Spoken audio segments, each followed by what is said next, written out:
بسم الله الرحمن الرحيم السلام عليكم ورحمة الله وبركاته سو دوادا دمان أصحاب ميل والبدونيدا أدك جوجتان مقعي ومحمود يوتيوب channel كيغن وإنجنير محمود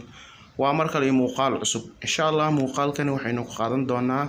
10 تحنا كنا سابسن مادة التكنولوجيا فصل كاللحاد دوكسيغا دحي sidii aan horay aan u sheegay waa muuqaalkan kii ku horeeyay inaynu markaa ku qaadanayno maadada technology-ga ee fasalka shanaad iyo fasalka lixaad ayaynu markaa isku dulwadi doonaa haddii aad ku cusub tahay channelkani like garay si ay dhiirigelin inoogu noqoto sidoo kale guuji badhanka subscribe gambaleelkana furo si aad markaa ula socoto muuqaalada aan halkan kusoo bandhigno insha Allah waxaynu markaas sii gudagali doonaa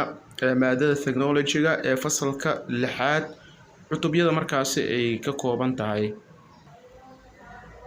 maadada technology-ga waxay markaasi ay ka kooban tahay ilaa iyo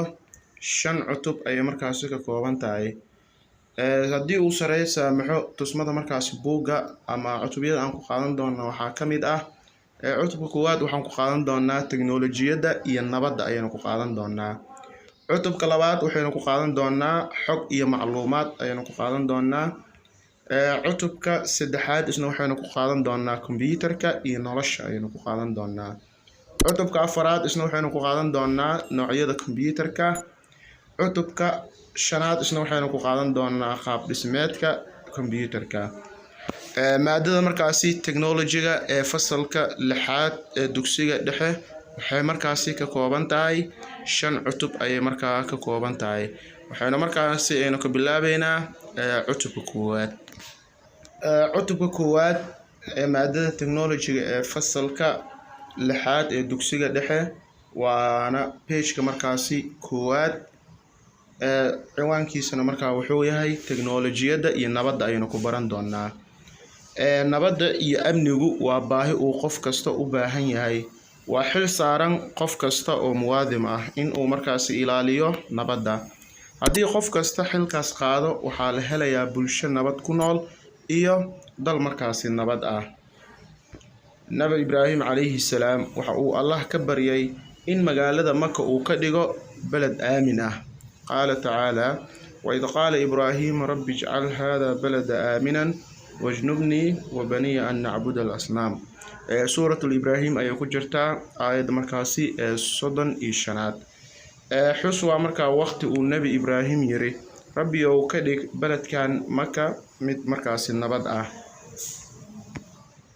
آذنه waxa uu samaystay aalada kala duwan si uu u ilaaliyo nabadgelyada qofka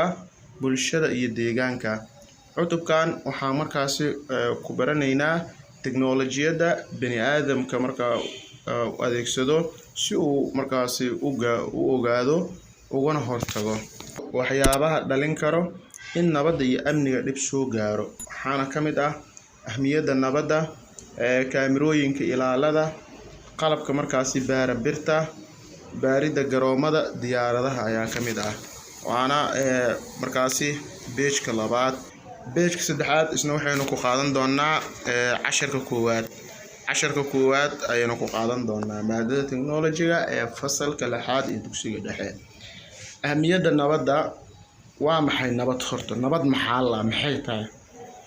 yaana markaasi nabadda u baahnayn yaan nabadda markaasi u baahnayn yaa ka maarma inuu markaasi nabad ugu noolaado xaafadiisa deegaankiisa gobolkiisa iyo wadankiisa halkaa markaas waxaa lagu qeexayaa nabadda waxay tahay nabad waa xasilooni isjecel isfaham wada noolaansho iyo in markaasi laga nabadgalo carabkaada iyo gacantaada nabigu calayhi salaatu wasalaam waxa uu xadiis ku yiri qofka muslimka ah waa qof markaa laga nabadgalayo carabkiisa iyo gacantiisa bulsho nabad ku nool waa bulsho isku duuban wada jirta isku faraxsan iskaashi uu ka dhaxeeyo waa bulsho mushkiladeeda ku saxda wada hadal iyo isfaham bulshada nabadda ku nool kuma xaliso khilaafka dhexmara qab iyo dagaal markaasi kuma xaliyaan bulshada nabadda jecel qof kasta waxa uu mas'uul ka yahay ilaalinta nabadda ka fogaanta colaadda iyo wax kasta oo nabadda markaasi nabadgelyo xumo keeni kara. Beejkani waana beejka saddexaad, waana casharkii koowaad ee maadada technology-ga. insha Allah muuqaalka xigay intaan ku kulmi doono waa anigoo ah injineer Maxamuud oo idin leh. Wassalaamu calaykum waraxmatullaahi wabarakaatu.